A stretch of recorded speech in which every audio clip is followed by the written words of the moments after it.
This past weekend, hundreds of thousands of people utilised one of capitalism's greatest achievements, the smartphone, to send the hashtag #ResistCapitalism trending worldwide on Twitter. Here's a sample of their idiocy. The bourgeois and their racist, sexist capitalism must be purged. Cis white males will be the first against the wall. Hashtag resist capitalism. We have enough tech innovation and resources for everyone globally to work 4 hours a week and pursue life, art, hobbies. Hashtag resist capitalism. Your employer is stealing from you every minute you're on the job. Hashtag resist capitalism. Dear mom's basement dwelling communists, if you actually did resist capitalism with any degree of success, the following would not exist. Twitter, the iPhone you're tweeting hashtag resist capitalism from, the internet. Seriously, resist capitalism is what trends on Twitter when 13-year-old One Direction fans try to engage in politics. Here's the truth about capitalism.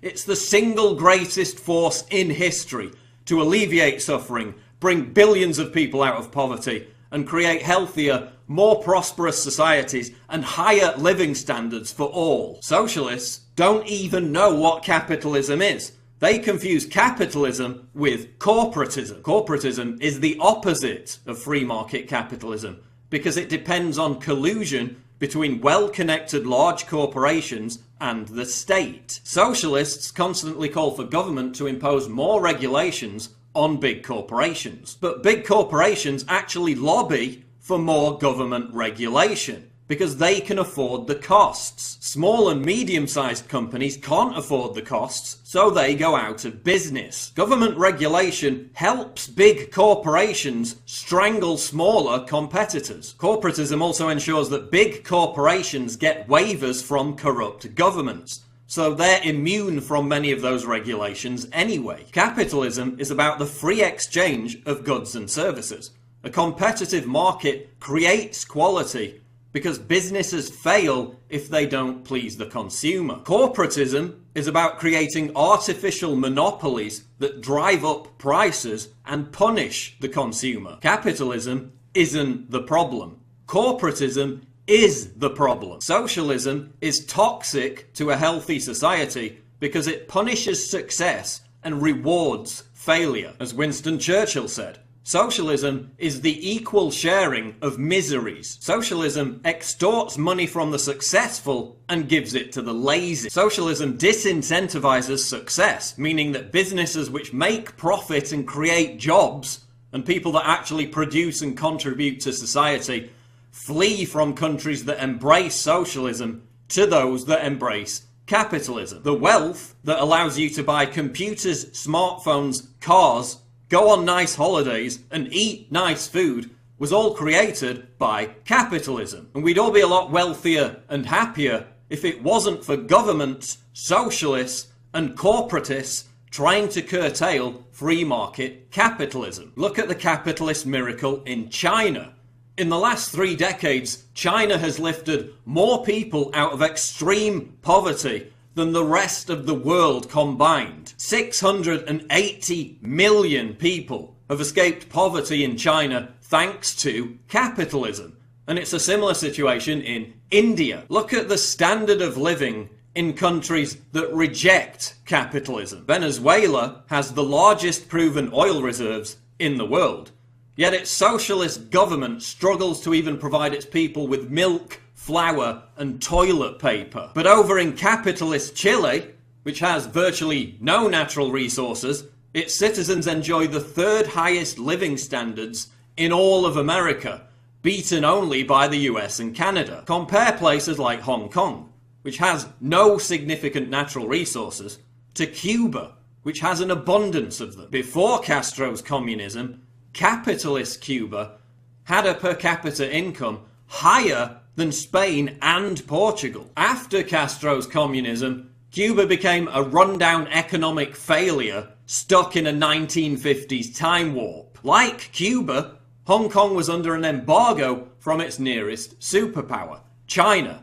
Back then it was one giant shantytown. But after embracing capitalism, Hong Kong now routinely tops lists for prosperity and quality of life. Compare Stalinist North Korea, with capitalist South Korea. Same people, same location in the world, same natural resources. South Korea has produced Samsung, Hyundai and LG. North Korea has produced record starvation, concentration camps for political dissidents, and a line of hereditary dictators. Anti-capitalists point to Sweden as an example of a country that embraced socialism and prospered, but that's completely wrong.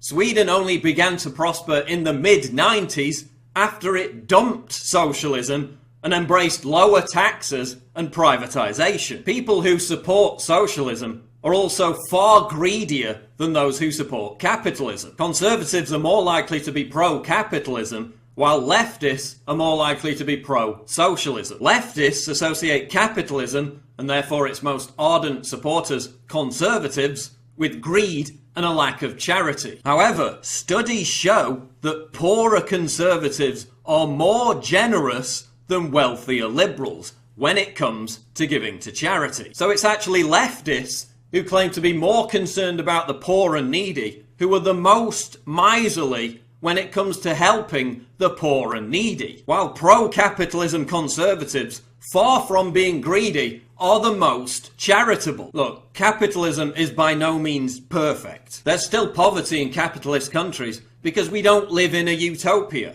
We still live in a meritocracy where intelligence and hard work is rewarded with wealth. But even for those needy people who fall behind, capitalism provides a safety net via the welfare state, paid for by taxpayers as a result of wealth creation because of capitalism. America's poverty line for a family of four is $63 a day.